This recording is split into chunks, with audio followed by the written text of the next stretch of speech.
It's like a first date. Yeah, I ain't interviewed nobody in like 2, 3 months. Let me see.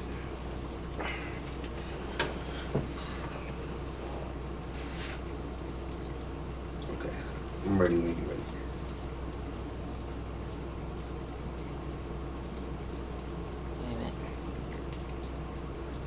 Wait a minute. Wait, what's the title of this on your thing? The title of my thing is Youth Mentoring Session with Ambassador Jordan Cunningham. Okay, so I gotta formally introduce myself. Give me a And second. I'm gonna have you. I had to make sure I'm on. I have to sign into the network. So when I say, I'm like Jordan Cunningham, and today we're in session with, and you say your first and last name, then I'm gonna ask you to give an introduction of yourself. You start from Hold on. you could start from whenever you want. When you want to start from? He's a kid or just like 2 years ago? Like No, he can just give an introduction of yourself. yeah, Just, on himself, so you know, like, and the life that he was, what he used to do, you know, talk. Yeah, talk about that. So Wait a minute. tell us about yourself, and then tell us Wait a about minute. what you used to do. Hold on. No matter. This is just for me.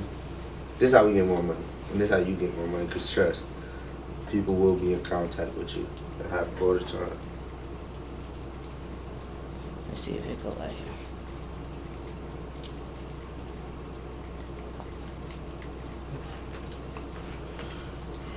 All right. Good afternoon, everyone. I am Jordan Cunningham.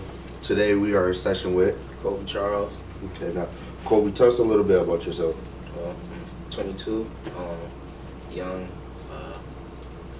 Not too much of a hard past life, but I have a hard life growing up, and I'm just trying to better myself in many, many different ways. What was hard about your life in the past? Tell us a little bit about the things you were into. Like a couple of my situations, like for one, my living situation. I was always tend to be from couch surfing or house to house. Didn't have the best housing relationship with anybody when I was growing up as a kid, so kind of took a hard place in my life. Yeah. Okay, now, you couch surfing, did it cause you to do anything you weren't supposed to? Like, were you selling drugs? Were you fighting? Yeah, I was doing a lot, you know. Just trying to keep myself afloat and trying to stay above board, you know, considering everything I was going through and doing. I didn't really have much to go to or places to go, so I had to really fend for myself. And I'm just happy that I found some people that care about me and care about helping the youth. Now, what did those bad effects cause you to do in life? Like, did you end up having a bunch of kids? Or were you gang banging? Tell us about that. I was heavily active, doing things that I shouldn't, like selling drugs in the street, fighting, beefing, doing just a whole bunch of nonsense. I actually do have children that came along with it. I have a 3-year-old son and a 10-week-old daughter, newborn. Okay. Now, being in the situation that you're in, how do you feel about the people at the shack who have been helping you with your 10-week-old baby? I feel very confident, excellent. I love the help that they've been showing, and I love all the energy that I've been receiving from everybody at the shack. It's literally one of the safest places I can say I'm actually comfortable to come here and feel free. Okay. Now, who are some of the people who have done things for your newborn baby? First things first, I want to say thank you to Def Jam's producer, Mikey J. He's done a lot for my new daughter that I just had. He's been sending in clothes and a whole bunch of different things for her, and I'm very appreciative of that. And Miss Honda, she's been there by my side through everything with my newborn and everything that I have going on, as far as everybody else at the shack, and they're just a very, very successful place to come. How does it make you feel that you know you can go to a place like the shack and feel the love and knowing that they love your baby just as much as you do? Makes me feel very happy and very, very welcome. You know, I haven't really felt any of those feelings at all really growing up, so to feel that somebody actually cares for you is a really good feeling. Okay. Now, how has the shack been currently helping you? What are some of the things they've done for you? For one, keep me off of the streets. Usually I will be outside right now, not knowing what to do, probably getting in trouble or doing things that I shouldn't be doing. And because I've actually been at the shack volunteering, I actually stay off the streets. I actually know where I can eat at. I can have a place to, just relax and be safe. Now, deep down inside, why do you volunteer at the shack? Because no one's just gonna volunteer their time all the time for some place. So why do you do it? To keep me on the positive side, it actually brings my spirits up, and then I actually like helping out and doing what I do here. Now, why do you volunteer at the shack? Volunteer because I could be outside doing other things, but why do that when I could do something better with my time? Now, has the shack helped you with anything in life, like regards of job, helping you set up a bank account, anything like that? Yeah, I actually been job searching, job hunting. Doing a lot of outwork, helping myself to help others help me. Yes, I actually do have a big account set up. Did you have one previously before the shack, or is that something they helped you do? It's something the shack helped me do. Got it. Now, talk to me a little bit about fatherhood. How many kids do you have? I have two. 2 kids. Okay, talk to me a little bit about your first child. My first son, he's 3. He's turning 4 in April. He's pretty much outgoing. He has the energy that I love. Just wish I could be there more for him. Now, what is your personal experience with fatherhood? Like, is it difficult? Does it ever make you feel down? Like, talk to me about fatherhood. It doesn't make me feel down. Yes, it's very difficult, especially considering I'm young and I'm still learning how to become an adult on my own. It comes with its struggles, but with the help of everybody that's been helping me, Miss Honda, everybody, it's been all right. It's not that bad. What kind of future do you want your kids to have?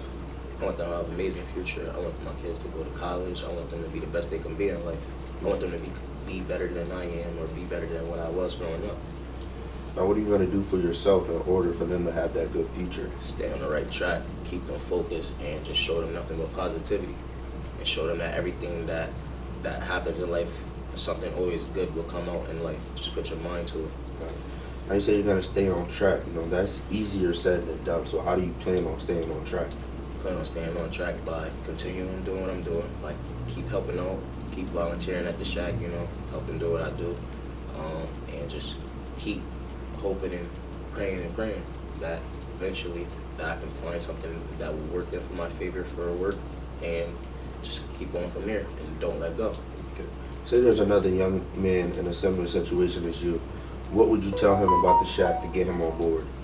I would tell him that it's a very helpful place, and if you're really serious about wanting to help yourself get right on the right track and do what you're supposed to do, then come down to the shack.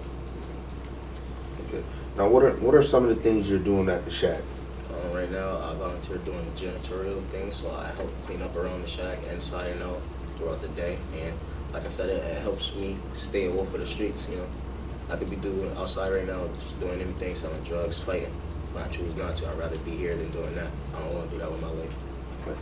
Now, the shack has a lot of programs. Are you into any of the programs at the Yes, shack? I am. I'm actually into the life skills program and media production. Okay. Now, who's been helping you with the life skills?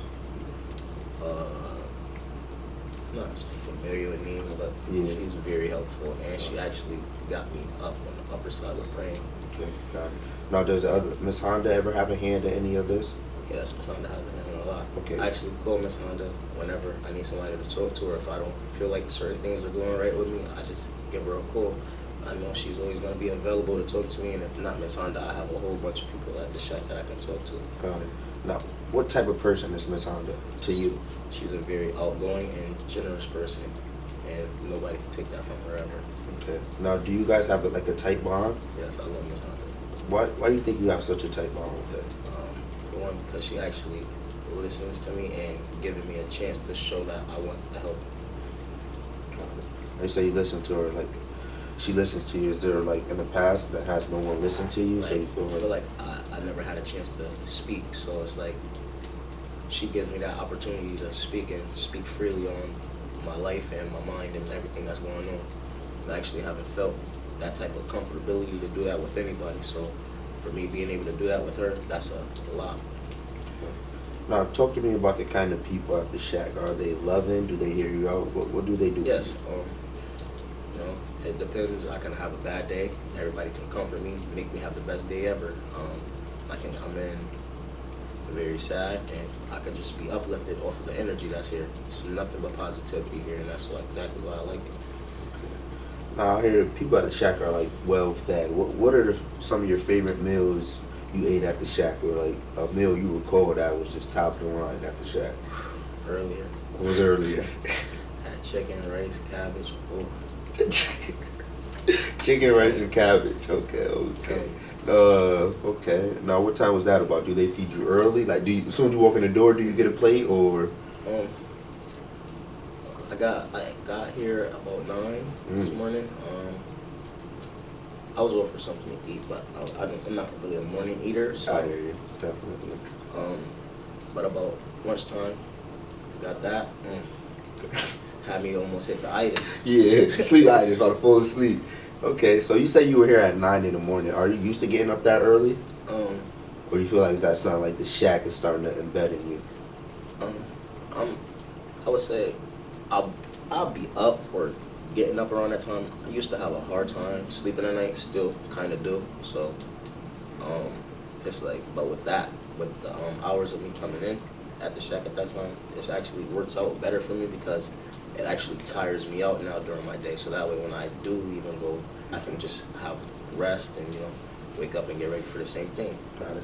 So how do you feel when you wake up in the morning and you actually have a purpose? Like, you got to go to the shack and clean up. Cause I feel amazing because before I just wake up not knowing what I'm going to do, not knowing where I'm going to go or what I'm going to eat. Now I don't have to worry about that.